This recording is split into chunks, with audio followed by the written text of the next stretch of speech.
เสียงแหลนตาดมาอีกแล้วพี่น้องเลยสบายดีเด้อฝนตกอีกแล้ว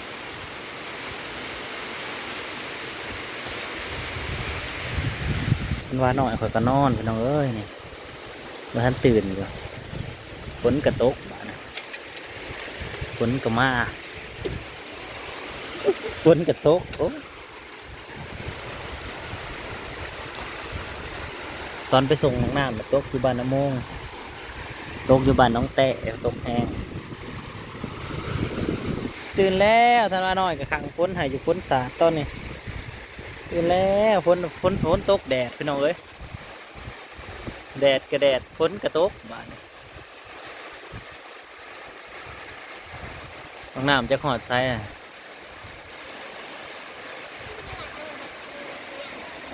จังหวะลึกเขาจะสิมาเองบ่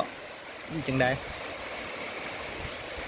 โทรถามก่อนขันบดขนวดสิมาเองไปจะลงไปไทยหุดนาหุดตะกะไว้ตกพี่น้องบรรยากาศอันน้ำย่อยลังค่าหยาเนี่ยโอ้ยคิดฮอดแต่ก่อนเนาะเพื่อนมุ่งหยาหรือว่าเพียงหน้ามุ่งหยาฝนตกมาเสียงมาสิเงียบเป็นแบบบ่ได้ยินเสียงอัน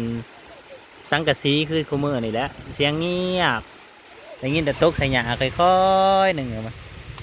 ข้าวหนึ่งก็น้ำย่อยลงเลยเห็นบ่น้ำย่อยปอกปอกปอกปอกฝนก็ตกตามงูนเราพี่น้องเอ้ยตกตามงูนดิสิดอก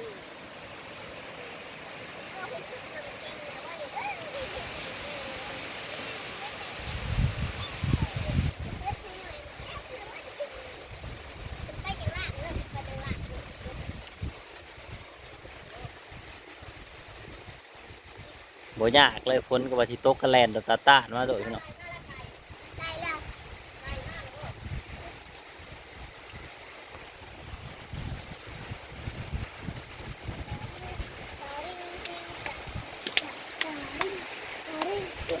อากาศดี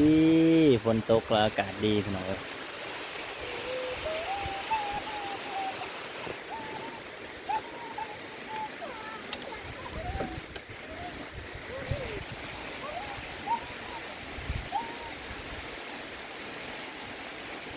ตกใส่ต้นไม้ให้กระสุ่มซื่นดีพี่น้องเห็นแล้วปลูกต้นไม้ก็บ่ได้เหี่ยวเลยงามสุดเลยต้นนกม่วงมันจะเป็นนกม่วงเขียวสวยต้นนะต้นมะพร้าวน้ำหอมหน่อย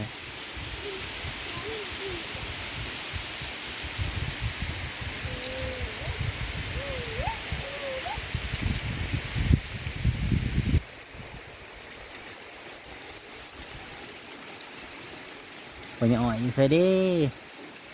ซูมหาปัญญาอ่อยก่อนแล้วก็หนีฝนแล้วบนนู้นได้บ่เห็นเลยเราหนีฝนแล้วแหละเบิ่ง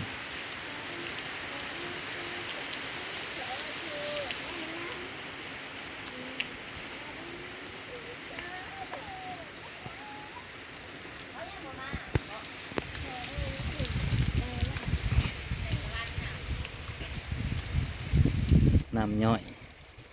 ใส่ข่านี่ก็ต้นลำไยครับพี่น้องปลูกไว้จากใดมาปลูกอยู่จากต้นสองต้นแต่ว่าคันเฮาสั่งมาอะไรมันก็คือเอาไปเลือกเองจะได้พาไปกินข้าวทำไปกินข้าวเด้อกินข้าวแล้วไม่หยาเด้อแล้วไม่หยาเด้ออยู่เถียงเด้อแหละเด้อนอนลายเพิ่นน่ะทางน้องไปหับน้องน้ำมาหอดกับน้องเขียนแล้วตอนเราไปส่งเราฝนตกอยู่หมู่บ้านนี่แหละตกแห้งแต่พอเขาสิไปหาปตกอยู่เที่ยงหน้าเพื่อจะออกมาได้เลยซ่าเนี่ยจักน้อยนี่ก็เป็นหมู่บ้านน้องแต้น้องเอ้ยบ้านน้องแต้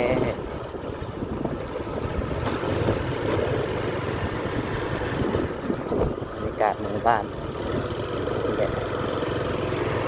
เป็นห้างค้าใหญ่มีเบิดทุกอย่างขายยังก็มีโอ้ฝนตกแห้งคนทางเปื้อนเต็มไปเบิดแล้วตมที่อันตรายเนี่ยแต่สแลบอะไรต่างๆ แต่ว่าบ่แห้งปานใดตกน้ำบางแต่ว่าตกตอนไหนแห้ง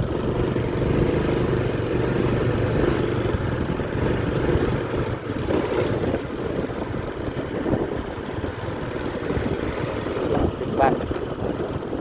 เกียดเราไม่ต้องเลยทางตรงนะตรงทางก็สิเปื้อนให้จังน้อยถ้าจะสิ่งลงไปก็บ่ได้เขามาเล่นน้ำยาพูดเสือนี่จะยากที่เกินกับบ่ค่อยสบายเกินจะถามเรื่องบ่ได้เขามาแหวกเลยเดี๋ยวว่างซะก่อนเขามา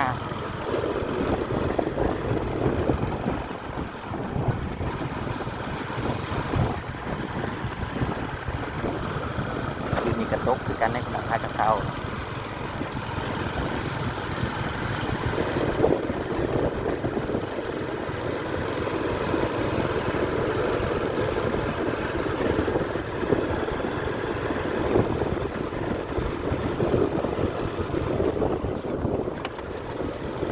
บรรยากาศบ้านนอกบ้านหน้าเฮา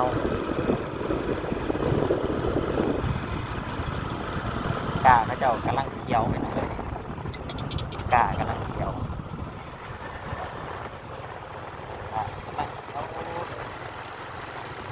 จะหวานกะ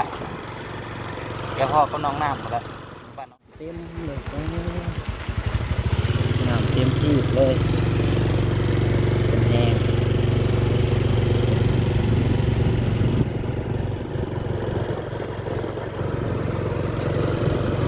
ตุ่มไห้ตุ่มน้ำเต็ม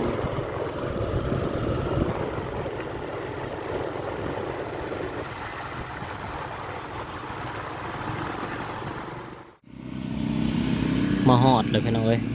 อยู่หน้าวัดบ้านน้องนกเคียนนี่แหละมาลัดขาน้องน้ำอยู่มองเก่านี่แหละอันนี้คือเส้นทางเลขที่13เนาะเส้นทางสายลักแต่เนื้อหอดไต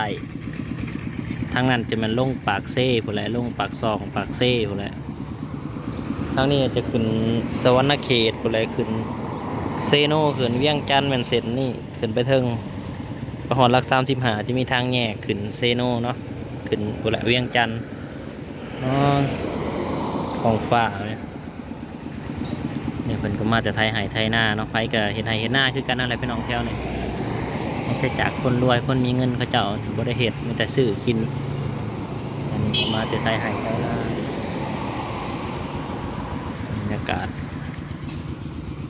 ทางดำเนาะวันที่4 เดือนสิมานี่ก็แม่นบุญบังไฟนี่อยู่โรงเรียนกับเจ้านี่ไปนี่แหละบุญบังไฟเนาะบุญบังไฟแสนอีก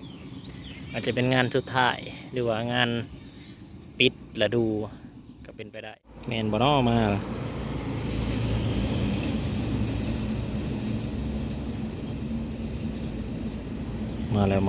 ้วได้ต้นไม้มาอีกมันว่า4 ต้น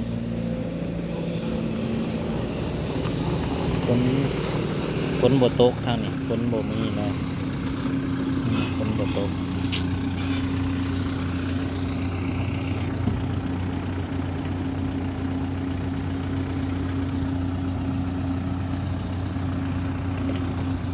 กระสอบมาใส่ต้นไม้ฝนตกกระตกดีก็ดองฝนไปกระตกมากกระตก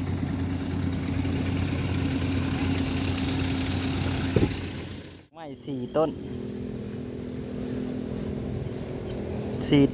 ได้อันหลุดมอไซค์มาวะเอาซาเล้งมาบ่เอาวะสิบังหนาเลยต้นหมากลำไยอีกนี่ไงต้นหมากลำไย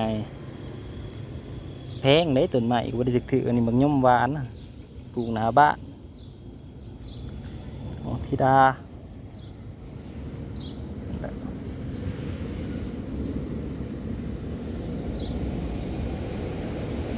บ้านน้องนกเคียนอะไรรถบุญในเมืองกับสิประมาณนั่นแหละรถแล่นบุญในเมือง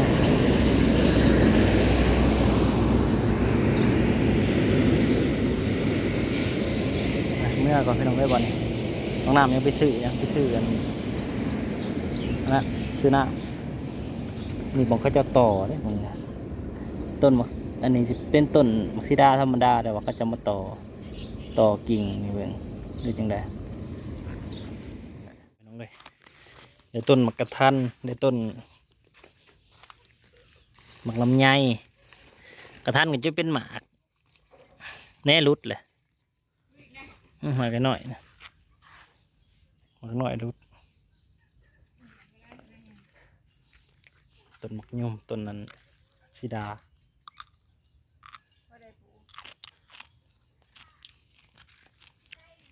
ฝนตก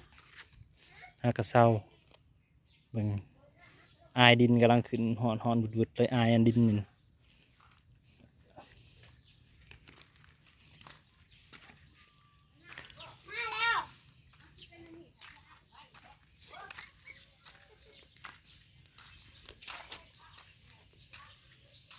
อีหยังนั่นแหละพี่น้องขอบคุณหลายๆที่เข้ามาหับชมเนาะพอกันใหม่คลิปหน้าพี่ว่าเพิ่งฝากก็แจ้งไปแล้ว